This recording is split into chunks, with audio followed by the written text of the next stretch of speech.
So we basically took Colleen's comment and made it into a real thing. She told us to throw a dart on the map, so we did just that, and today we get, drumroll please, Mississippi. I'm your host Andrew, and let's get into Mississippi's scariest urban legends. At number 10 spot, we have the grave with stairs. Just from the photo alone, this is one of the scariest graves I've ever seen. Easy access to the dead, right? Well, this eerie grave belonged to a girl named Florence Irene Ford. Then in 1871, shortly after her 10th birthday, she passed away from yellow fever. So the reason for the stairs, when the daughter was alive, she was always terrified of storms. So you would get the classic mom taking care of her own daughter. But since she has now passed, the mother decided to build stairs down to her casket in order to comfort her daughter when it got stormy. I mean, it's a really sweet idea until you realize it's also really scary. She would go down these stairs, close a trapdoor above her, sit in complete darkness while singing hymns and songs to her daughter. I could only imagine what the people around must have thought when they heard this type of stuff. At number 9 spot, we have the Devil Worshipper Road. Located in Waynesboro, this road's real name is Waynesboro-Shibuya Road, or by its more popular name, the Devil Worshipper Road. I know, I read that name and already knew this story was gonna be all types of creepy. Story goes that a local farmer was struggling financially, so in hopes to provide for himself, him and his family decided it was best to sell his soul to the devil. He documented the creature that approached him as being 7 feet tall, red glowing eyes, and holding a pitchfork. Many people say that when they drive on this road at night, their car shuts down, leaving them stranded. And imagine just being in the middle of this rural highway in the middle of the night with nothing but trees and trees all around you. For some people, the spirits try to taunt them by shaking up their car until they either crash or have to stop driving completely. Then when your car is shut off, some claim that a half goat, half man will stand on top of your vehicle. This is basically the plot of any horror movie ever. But who knows if it's real, because why would anyone want to go to a road named Devil Worshipper's Road in the first place? At number 8 spot, we have the Weeping Woman of Callaway Hall. During the Civil War in Columbus, Mississippi, there were stories of a nurse who started to fall in love with a wounded soldier. After months in her care, the two would share stories and life experiences, but as the soldier started to heal back up, he quickly returned back into battle. He left, and after many years, he never ended up returning back to the woman. The nurse, who was named Mary, was so heartbroken that she ultimately made the decision to take her own life. She did this by jumping off the clock tower in the middle of the night. Now locals claim that her distraught spirit remains by the Callaway Hall tower to this day. The security guards report that their faucets would turn on and off, and these are the faucets with the handles you need to physically turn, not no hand sensor one. And she got her name because she tends to wake up students in the middle of the night by crying at the end of their beds, so just imagine what that would look like. At a number 7 spot, we have McCredit's disease. If you look up McCredit's online, you won't find much about it. However, if you're from Mississippi, you've probably heard older relatives mention it.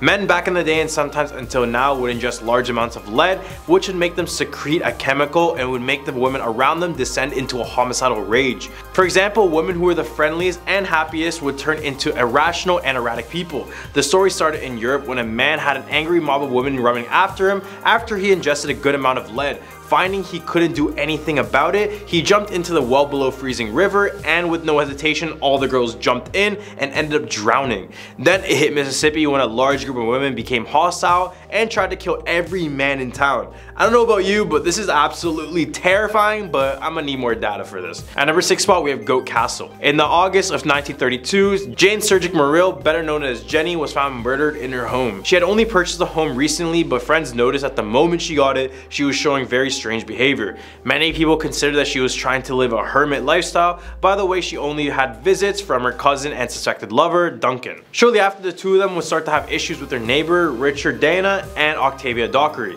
So when she was found murdered, the police immediately suspected it to be the neighbors, Richard and Octavia. Except when the police went to the couple's home to ask questions, the mansion was in complete disarray and was a complete disaster. Painting was peeling, windows were broken, holes were in the walls, and the house was infested with insects. As well, the house contained live animals, including a goat, hence the name. Eventually, the couple was cleared for murder and allowed to go back into their home, except they would pass away shortly. Now it's said that if you walk into the home, you can see an apparition who is believed to be Jenny, seeking revenge for her murder. Right in the hump of our list, we have McRaven Tour Home. This place is sometimes called Mississippi's most haunted house, and for very good reason. The McRaven Tour Home, located at 1445 Harrison Street in Vicksburg, once served as a Confederate campsite and a makeshift hospital. Supposedly, at least 11 people have been buried on the property ground. Many witnesses have reported seeing all of the ghosts who have been buried on the property. These ghosts include Mary Elizabeth Howard, who died during childbirth in the house in 1836. During the siege of Vicksburg, McRaven was transformed into a makeshift hospital. According to local legend, John H. Bob caught some Union soldiers tampering with his crops, became enraged and threw a brick at one of them, and seeking revenge, the soldiers returned later, and that night they killed Bob, making him the third resident to die at McRaven, which he can also be seen walking around the home to this day. At number 4 spot, we have the Witch of Yazoo gravesite. In the middle of the old historic Glenwood Cemetery, there's a chain link surrounding a grave known as the Witch's Grave.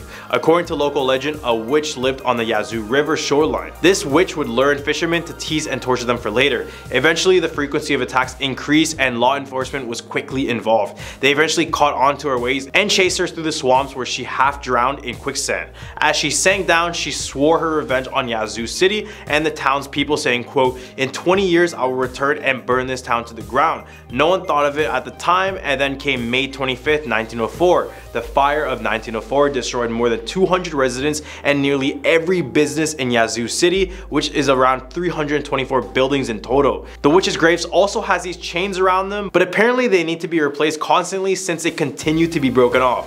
Do you think it's a witch, or is it just some people messing around the cemetery? What do you think? At number 3 spot, we have Witch Dance at Natchez Trace. Staying on the topic of witches, the forest trails of Natchez Trace, located in Tupelo, Mississippi, are said to have been a popular meeting spot for witches back in the day. The sign in the area reads Witch Dance. The very name conjures visions of eerie midnights, swirling back capes, and brooms stacked against a nearby tree. The old folks say the witches once gathered here to dance, and that wherever their feet touched the ground, the glass withered and died, never to grow again.